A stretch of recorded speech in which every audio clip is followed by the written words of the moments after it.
Bismillahirrahmanirrahim. Assalamualaikum warahmatullahi wabarakatuh.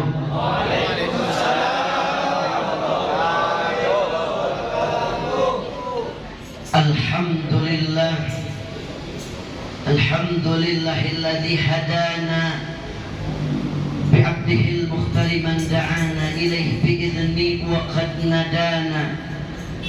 Labbaika ya man dallana wa hadana. Salla alaika Allahu bari'uka alladhi bika ya mushaffa khassana wa habana. Allahumma salli wa sallim wa barik wa karrim wa majid ala sayyidina wa habibina wa syafi'ina wa qurratal a'yunina Muhammad sallallahu alaihi wasallam as-sahib at-taj wal mi'raj. Fa ya Rabbi syarrifna برؤية سيدنا ومولانا محمد. اللهم افتح علينا حكمتك وانصر علينا من خزائن رحمتك يا أرحم الراحمين يا أرحم الراحمين يا أرحم الراحمين. فرج على المسلمين والحمد لله رب العالمين. حضرة المكرم والمحترم, para alimil ulama, para asatidz, para tuan guru, para hadirin rahimakumullah, wabil khusus kepada kita punya guru kita bersama Fadilatul Ustadz Taufik, dan juga sahibul bait Al-Ustadz Nizar, sahibul wasilah Al-Ustadz Mahrus. Saya punya kakak Al-Habib Zaki As-Segaf. Mudah-mudahan insyaallah kita berkumpul pada malam hari ini dengan orang-orang saleh. Mudah-mudahan kelak di yaumil kiamah kita dikumpulkan bersama orang-orang saleh. Sama dengan baginda Nabi Muhammad sallallahu alaihi wasallam. Dalam rangka yang mulia di malam hari ini, di kesempatan yang mulia ini bertepatan dengan sekaligus kita yaitu memperingati haul keluarga besar Bani Alim, yaitu Kiai Haji Marjuk bin Muttaqin. Mudah-mudahan beliau yang kita haulkan insyaallah senantiasa dicucurkan rahmat oleh Allah Ta'ala. Bacaan salawat maulid yang kita baca insyaallah tersampaikan untuk beliau. Dan juga mudah-mudahan duduknya kita di sini 1 jam, 2 jam, 3 jam, 4 jam, mudah-mudahan menjadi wasilah kita dicintai oleh Allah sallallahu alaihi wasallam. Allahumma shalli alaihi wa ala alihi wasallam. Alhamdulillah, ada ulama mengatakan man asyara al-ashrafa asya musharrafa wa mu'asyara al-anzali ghayra musharrafin. Alam tara jildal hakiri muqabbala lamma sara jildal mushaf. Man asyara al-ashrafa asya musharrafa. Kalau kita duduk dengan orang-orang yang mulia, tentunya orang-orang yang Allah muliakan, dengan guru-guru kita, dengan para kiai, dengan para asatidz, dengan para habaib, duduknya aja. Nggak perlu kita jadi ustaz, tapi duduknya aja kita dengan orang soleh, dengan orang alim.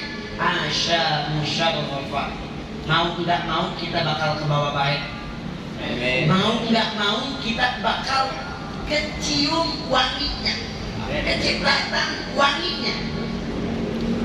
Wa mu'asyarul anzali ghairu musharraf. Sebaliknya kalau kita duduk nempel dekat dengan orang yang tidak baik, mau nggak mau kita ke bawah jeleknya.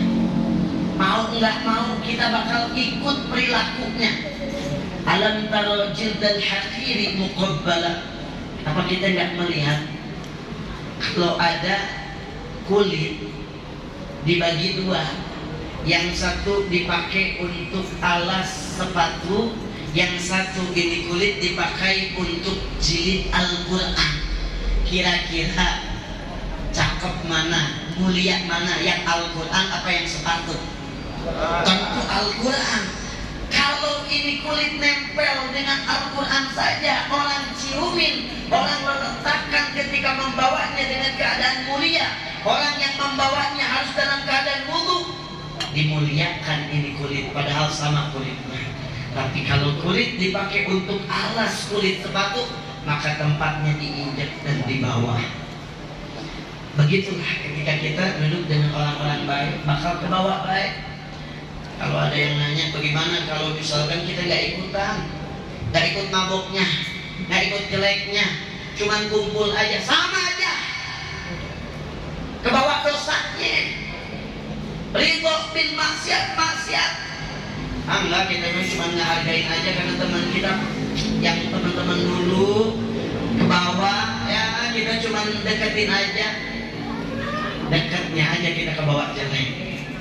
Ridho bil maksiat aja maksiat, kecuali kita bisa memberikan hidayah dengan izin Allah, baru kita duduk di situ orang bisa ke bawah ngaji. Jangan kita yang ke bawah itu ikutan mabok, kita ini yang bawa orang ini. Makanya kita mulia malam hari ini memperingati haulnya orang alim. Beberapa hari yang lalu Empang Bogor mengadakan haul dan maulid. Kita lihat para orang soleh itu hayyun khalidun ba'da mauti. Mereka hidup walaupun mereka sudah meninggal. Al-Habib Abdullah bin Muhsin Al-Atrus, para ulama-ulama lainnya, namanya sampai detik sekarang masih disebut. Namanya masih kita bertawassul dengan mereka. Mereka bisa menghidupi orang yang masih hidup. Mereka sudah meninggal dunia, mereka sudah wafat, tapi mereka bisa menghidupi orang yang masih hidup. Gimana contohnya? Kemarin maulid, berapa banyak orang yang jualan? Karena maulid, karena peringatan haul Habib Abdullah bin Muhsin Al-Atrus, Keramat Empang. Banyak orang yang jualan semuanya laku. Ada yang jualan sate nggak di sana? Ada. Laku nggak? Laku. Padahal kita masih hidup, bisa dihidupin sama orang soleh, sama para wali Allah. Maaf, jangankan jualan sate, sampai daleman perempuan ada di sono. Laku nggak? Laku, laris. Coba kalau kita bagaimana tuh? Kalau kita udah meninggal masih disebut nggak nama kita sama orang lain? Kalau kita udah meninggal, kira-kira masih bisa nggak ngidupin orang lain seperti Habib Abdullah bin Muhsin Al-Atrus, seperti orang-orang soleh, seperti Sahibul Haul yang kita haulkan pada malam hari ini? Masih bisa nggak kita menghidupi, memberikan manfaat kepada mereka yang masih hidup? Apa yang dikenang orang kalau kita meninggal? Oh, si fulan banyak utangnya. Yang dikenang itu kita, kejelekannya, keburukannya. Apa yang menyebabkan mereka mulia?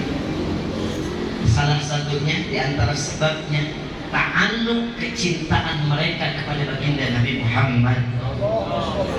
Tidak ada seorang wali yang kedudukannya tinggi di mata Allah kecuali kedekatan dengan baginda Habibina Muhammad. Kalau ada wali yang ngaku wali, atau enggak, kalau misalkan kita tahu ada seorang wali, pasti kedekatan dengan Rasulullahnya luar biasa. Makanya ya Allah, tadi kita rasanya nikmat banget waktu marhaba. Kalau orang Bogor bilangnya yang tadi mahalul qiyam marhabaan. Di Madura bagaimana? Sama. Marhabaan tadi kita mahalul qiyam, ya Allah, kita lihat enak banget lantunan goyang kanan, goyang kiri, tak berasa. Kata Imam Umar Abdurrahman Al-Atas, orang yang senang dalam kemaksiatan dengan orang yang senang dengan ibadah, rasanya jauh akan lebih manis orang yang senang dalam taat kepada Allah Subhanahu wa Ta'ala. Ya tadi kita Jamaahul Qiyam, ya Allah, nikmat, senang nggak usah banyak duit, Pak. Senang nggak perlu banyak duit.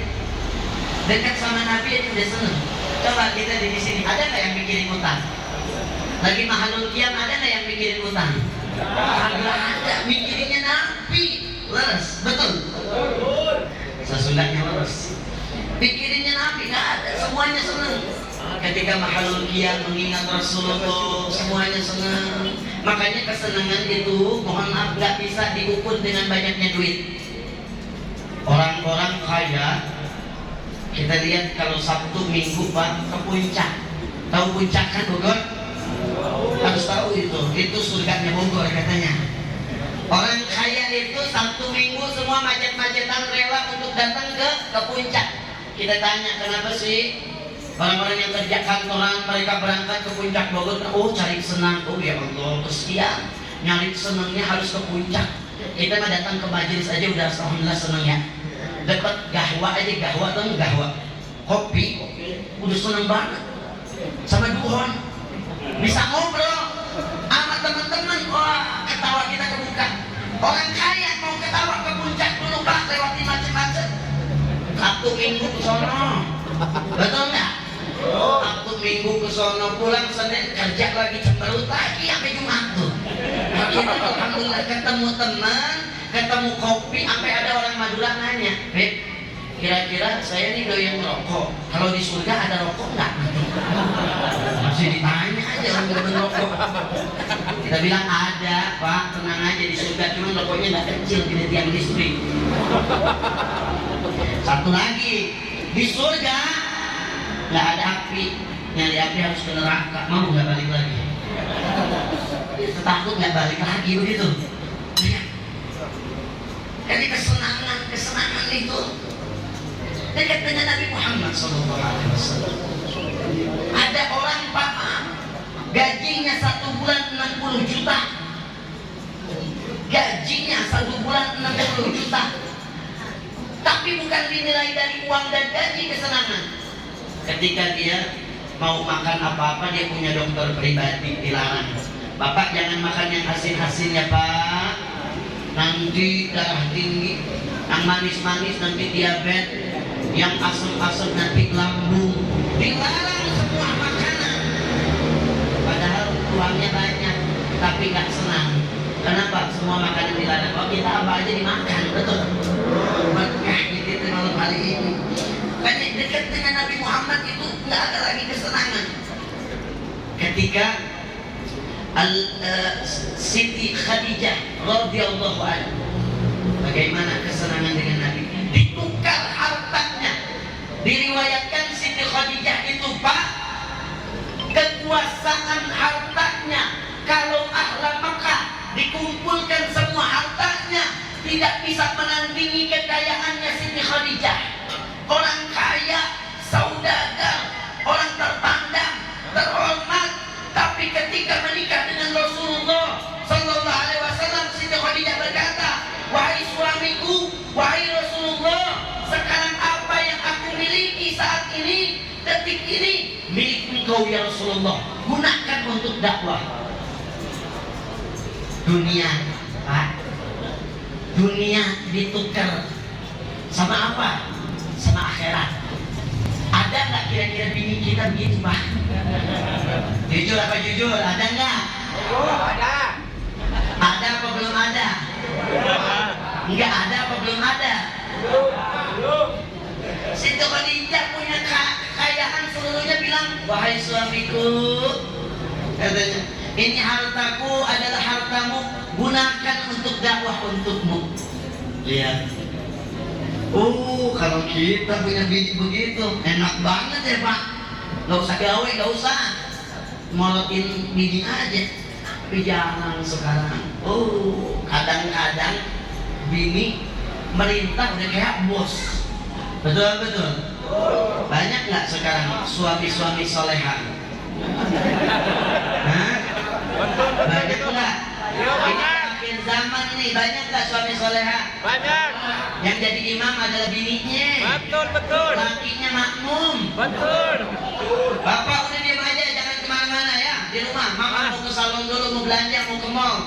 Suaminya di rumah diem. Nanti kalau ada paket, tungguin. Sama Cek Ode ini. Pas mesen kagak ngomong, Pak. Pas bayar bilang sama kita. Itu siang suami yang soleha diem lagi. Iya mah, iya. Nanti kalau jemuran, kalau hujan angkatin ya Pak. Iya mah, iya. Asuh anak asuh, iya mah, iya. Banyak kan yang begitu? Banyak. Innalillahi musibah. Yang ATM-nya dipegang semua sama istrinya ada. Banyak. Suami yang kerja banting tulang, udah keringat, ATM dipegang sama bininya ada. Banyak. Innalillahi wa inna ilaihi raji'un. Sampai mau ngerokok bilang dulu, "Mah, minta duit buat rokok." Oh, akhir zaman ini Pak. Suami yang kerja minta duit rokok. Nih, cobaan kata bininya. "Mah, cobaan rokok apa? Enpio." Kalau ada orang Madura rokoknya rokok Enpio, ketahuan takut sama bini. Yang punya rokok langsung umpetin biar gak ketahuan.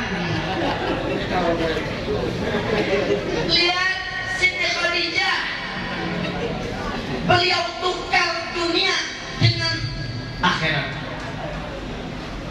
Sayyidina Ali karamallahu wajhah, Sayyidina Ali, ketika Sayyidina Ali bersama Rasulullah dikepung orang kafir, mengepung ingin membunuh Nabi, apa yang Sayyidina Ali katakan? Ya Rasulullah,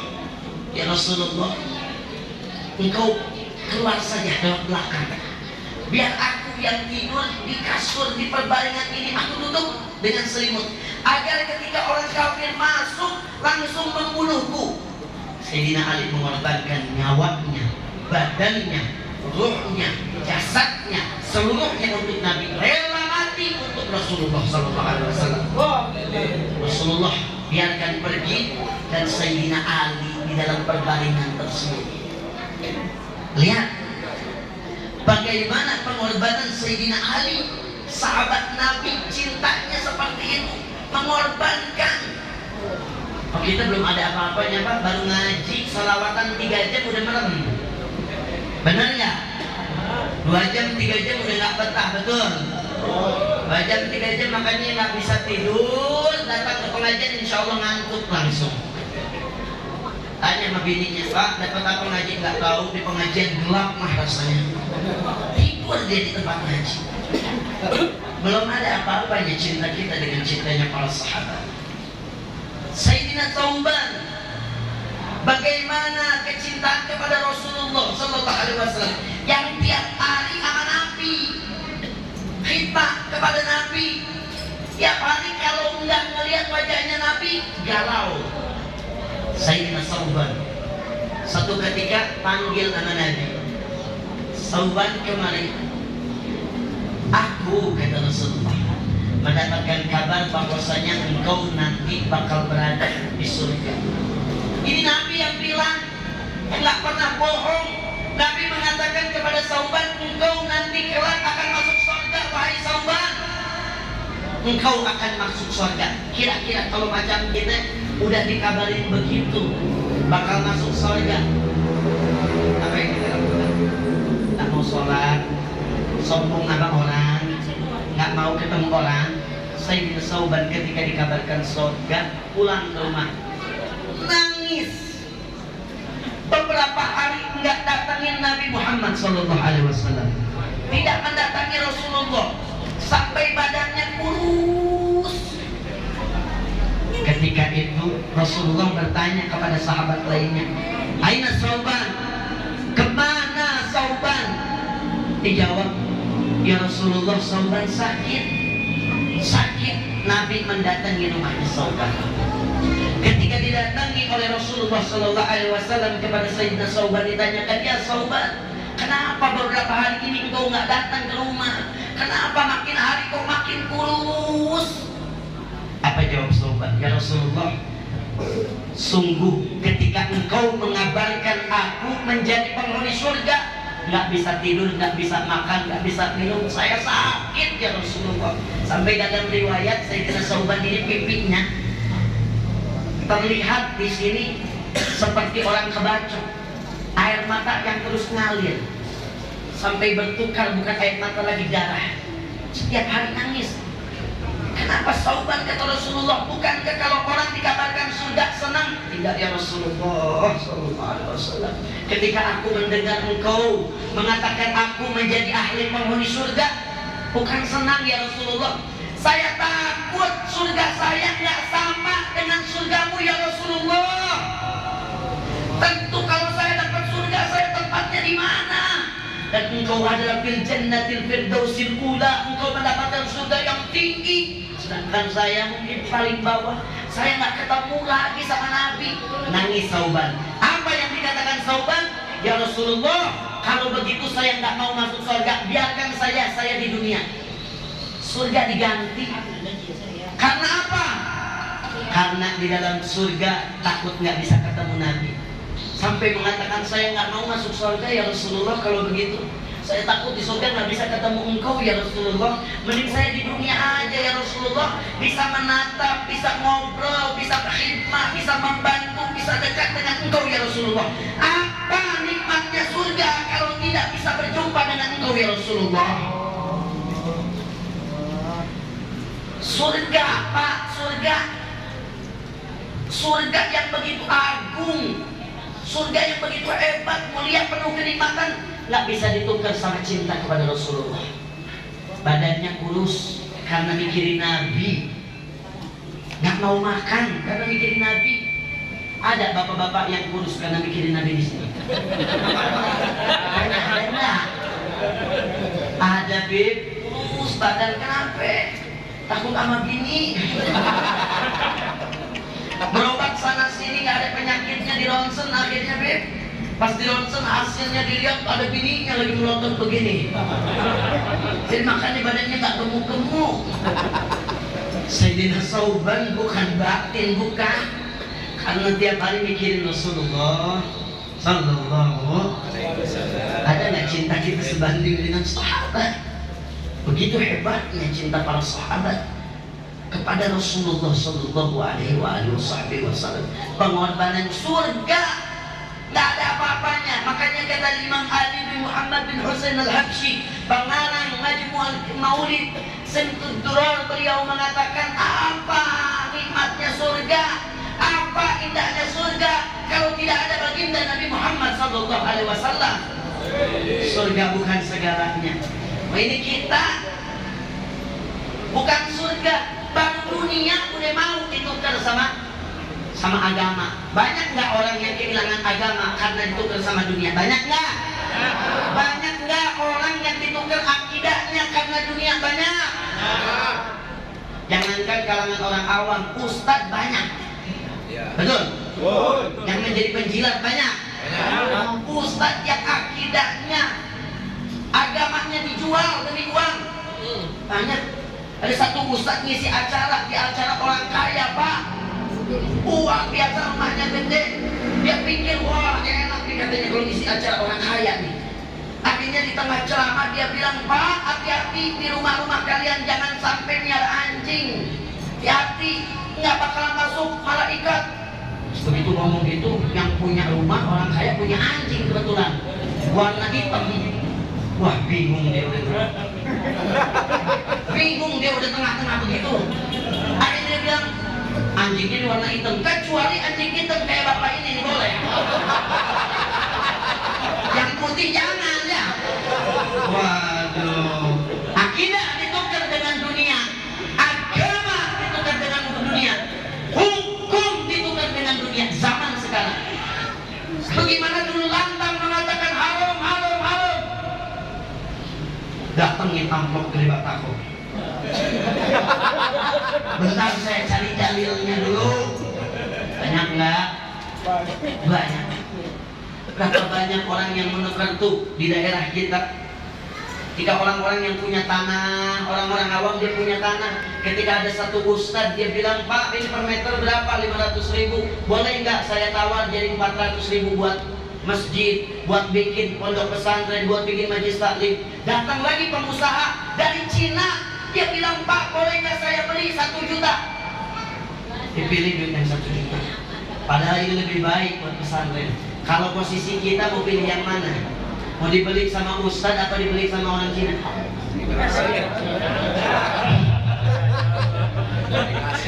Ditukar tuh, ditukar dunia. Belum surga modelan kita, masih dunia. Berapa banyak orang-orang yang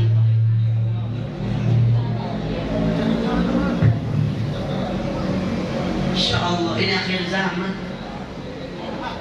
Dunia ditukar, akidah ditukar dengan tidak ada apa-apanya. Berbeda dengan para sahabat. Ada seorang pedagang nih, tukang dagang, Pak, tukang burung. Begitu, karena dia ngelihat indahnya dunia sehingga hilang hukum. Tukang burung, yang hobi burung tahu, burung beo, cakep kan ngomongnya. Yang satu ditawar, Pak, ini berapa duit? Oh, ini 5 juta. Apa kelebihannya? Ini kelebihannya dia bisa baca kulhu sama muawwidzatain, kul ba'udzu birabbil falaq wa ba'udzu birabbin nas, 5 juta. Yang satu lagi berapa, Pak? Nah, ini agak mahal, 10 juta. Kenapa? Hafal juz amma. Satu lagi datang, Pak, yang ini berapa? Ini lebih murah, kayaknya pendiam nih, nunduk mulu. Oh, ini justru lebih mahal. Ini burungnya 20 juta. Lihat, makanya kata Nabi SAW mengatakan, luqmah, satu suap makanan yang masuk ke dalam perut seseorang, satu suap yang masuk makanan haram kepada perut kita, 40 hari ibadahnya tertolak. Satu suap, Pak. Andai kita korupsi, nauzubillah, misalkan ada orang korupsi 1 juta aja, gak usah banyak-banyak, 1 juta dibeliin garam, dapat 1 tronton. Setiap masak pakai garam, setiap satu suap makanan yang masuk 40 hari doanya tidak terangkat ke langit. 1 tronton ngabisin berapa puluh tahun itu makan. 1 suap makanan yang haram. Kenapa kita ini suka kadang-kadang malas ibadah, betul? Betul nggak? Kan manusia wibit, ya. Tapi ada dampak yang mungkin dulu waktu kecil kita belum tamyiz, belum balik, memang belum dosa, tapi pernah ada makanan yang haram mungkin masuk ke dalam perut kita. Nah, dampaknya sekarang tidak dosa karena masih kecil, belum ada hukum. Lutfi al-Gholam tidak dituliskan dosa, tapi mungkin ada makanan-makanan yang haram yang pernah masuk dulu waktu kita kecil, sehingga dampaknya sekarang kita jadi malas ibadah. Mungkin dulu kita waktu kecil lihat mangga tetangga kita colong, mungkin kita makan makanan punya orang tanpa bilang. Nah, itu dampaknya. Makanya, Pak, lihat, ini satu contoh bagaimana kehidupan para sahabat Nabi Muhammad sallallahu alaihi wasallam. Di zaman Al-Imam Hasan Al-Basri, datanglah seorang ibu mengetuk pintu Imam Hasan Al-Basri seraya mengatakan, "Ya Imam, innali ibnatun uridu an araha." Wahai Imam, sambil menangis dia mengadukan kepada Imam Hasan Al-Basri, "Saya punya anak perempuan yang sudah meninggal dunia. Saya kangen," kata si ibu, "saya pengen lihat bagaimana keadaan anakku di barzakh." Fa'allamahul ilman, diberikan satu amalan oleh Imam Hasan Basri. Ibu baca ini, pulang ke rumah insya Allah bakal mimpi. Pulang ini si ibu ke rumahnya, dibaca amalan tersebut. Subhanallah, malamnya mimpi anak si ibu tadi. Di dalam mimpinya di barzakh, ternyata anaknya sedang dalam keadaan disiksa. Anaknya sedang dipukul sama malaikat di barzakh. Menangis si anak tersebut, mengadu kepada ibu, "Ibu tolong, ibu tolong, ibu tolong." Dan si ibu pun menangis, terbangun dari tidurnya. Besoknya datang ke Imam Hasan Al-Basri mengadukan, "Ya Imam, saya malam mimpi anak saya di barzakh, di alam kuburnya, tapi sedang disiksa. Wahai Imam, saya sedih. Sepanjang malam saya sedih, menangis melihat keadaannya sedang disiksa." Kata Imam Hasan Basri, "Doakan, doakan, doakan." Pulang ini si ibu. Beberapa hari kemudian, giliran Imam Hasan Al-Basri yang memimpikan si anak tadi. Di dalam mimpinya Imam Hasan Basri melihat ada seorang wanita yang cantik duduk di balik istana yang megah, pakaiannya putih, bermahkota, indah. Kemudian Imam Hasan Al-Basri mengatakan kepada anak tersebut, "Man anti, siapa engkau?" Dijawab oleh anak tersebut, perbuat aku adalah anak si ibu yang pernah datang kepada engkau wahai Imam. Imam Hasan Basri bingung. Dulu ibumu memimpikan engkau sedang diazab, sedang disiksa di dalam kubur. Tapi kenapa engkau sekarang mendapatkan kenikmatan dalam kubur? Ya wahai Imam, dulu saya disiksa di barzakh, dulu saya dipukul di dalam kubur.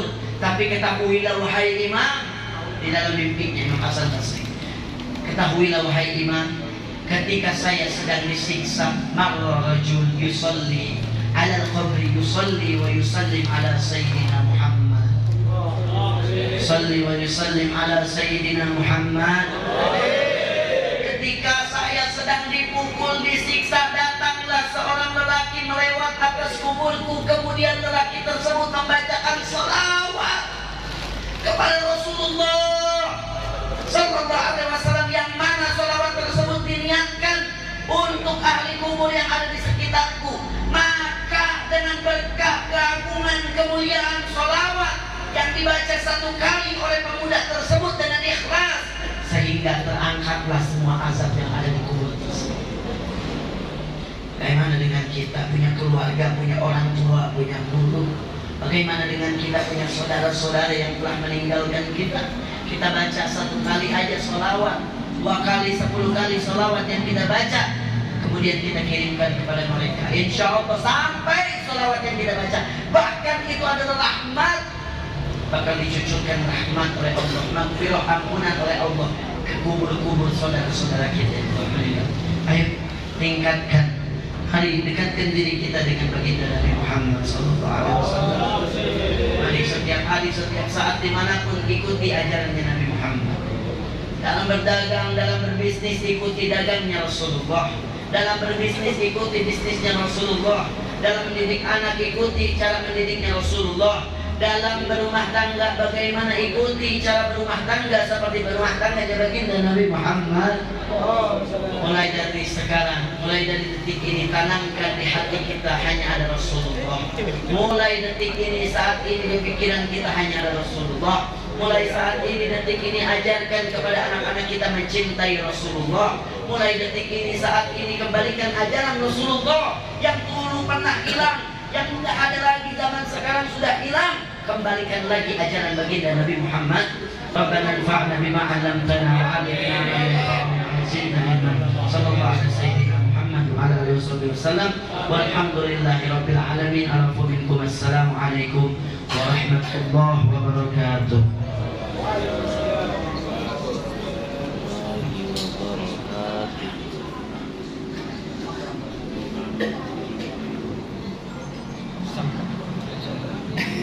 Sallim radhiyallahu ta'ala an sayyidina Rasulillah ajma'in hamdan syakirin na'imin hamdan yuafi ni'amahu wa yukafi mazidah. Allahumma ya ni'mal mawla wa ya ni'mal nasir. Salli rabbi ala sayyidina Muhammadin hadil bashir salatan taftahu lana biha abwab at-taysir wa tughliqu biha abwab at-ta'sir wa takuna lana biha waliyan wa nasir wa ala alihi wa sahbihi tasliman katsira. Allahumma kunna wal muslimin min ash-shaqawa ila as-sa'adah wa min an-nar ila al-jannah wa min al-'adhab ila al-rahmah wa min al-dhunub ila al-maghfirah wa min al-jazaa' ila al-ihsan wa min al-khawf ila al-aman wa min al-faqr ila al-ghina wa min al-dhull ila al-'izz wa min al-ihana ila al-karam wa min al-dhiq ila as-sa'ah wa min ash-sharr ila al-khair wa min al-ibal ila al-iqbal wa min as-suq ila as-sihah wa min as-suq ila al-ridha wa min al-ghaflah ila al-ibadah wa min al-fatrah ila al-ijtihad ومن الخذلان إلى التوفيق ومن الجور إلى العدل. اللهم أعنا على ديننا بالدنيا وعلى الدنيا بالتقوى وعلى التقوى بالعمل وعلى العمل بالتوفيق وعلى جميل ذلك بلطفك المفضي إلى رضاك المنهي إلى جنتك المسعود ذلك بالنور إلى وجهك الكريم. اللهم إنا نسألك التوفيق لمحبك من الأعمال وصدق التوكل عليك وحسن التعامل بك. ربنا هب لنا من أزواجنا وذريتنا قرة الأعين واجعل المتقين إماما. ربنا آتنا في الدنيا حسنة وفي الآخرة حسنة وقنا عذاب النار. بفضل سبحان ربك رب العزة عما يصفون والسلام على المرسلين والحمد لله رب العالمين. بالقبول بسر الفاتحة.